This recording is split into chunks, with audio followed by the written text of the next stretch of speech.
Tips on why businesses fail the financial game after 5 to 8 years. Robert and Kim became successful because they never focused on becoming something great. Society has the idea that if you want something, you have to identify as such as identifying as a manager or a lawyer. This discourages many people from achieving their dreams, according to Robert. Kiyosaki suggests starting small and building. Many people dream of doing big business without making a single move. It's essential to start with something small. While the target may be large, many people can't begin because they don't know where to begin. Your mindset will either make a success of you or a failure of you. Robert T. Kiyosaki. A lot of companies quickly succeed with a rapid growth on a large scale, but they also fail after 5 to 8 years. Kim and Robert believe that an overemphasis on big businesses should be reconsidered.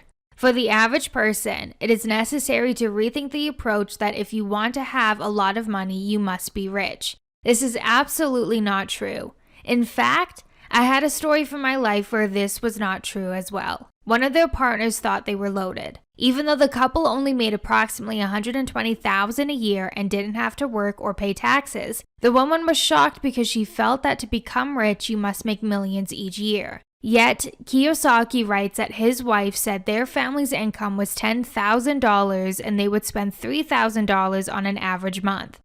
Kiyosaki states the main thing is Robert and Kim were financially independent. The point of the story is that a rich man is someone who has enough of everything, and they didn't start off on a high level, but still maintain it. His goal wasn't to make millions.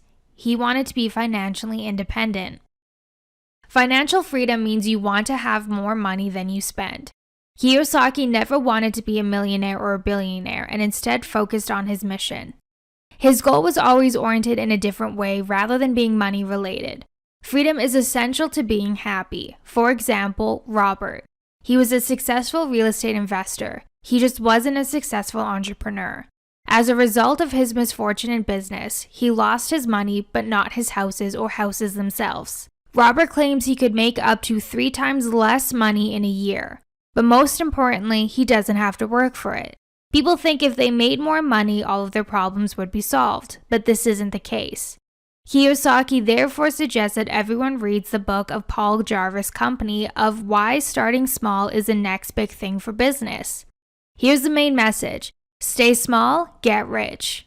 During the radio show, Robert gets various questions from listeners who are curious about why starting small is valuable for business. One of Kiyosaki's main concerns the question revolves around is that what do you do if one of your business partners wants to expand and their main desire here is to hire staff? Robert answers by stating hiring people is a complicated thing to do right now. Robert Kiyosaki recommends to give this some thought before making the decision. So he also draws attention to the fact that with technology being used more often than people, it's most desirable not to do so. And he's a big fan of using computers and other tech as workers and assistants. If you are unsure what to do with money, Robert would advise that you place your savings in stocks or mutual funds. Of course, he didn't like the idea of keeping it in the bank these days because they keep printing more and more. Kiyosaki says that until you know what you want to do with your money, it's not a good idea. It's better to save with your bank's interest rate. If the money isn't being used for at least a year, that's very bad, as it can devalue and be harmful to you.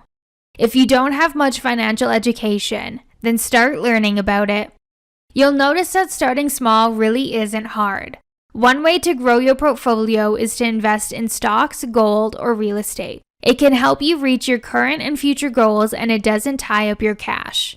Robert Kiyosaki points out that savers are the losers because the system is rigged against them. If printing of money stops, they will be at a disadvantage in the end.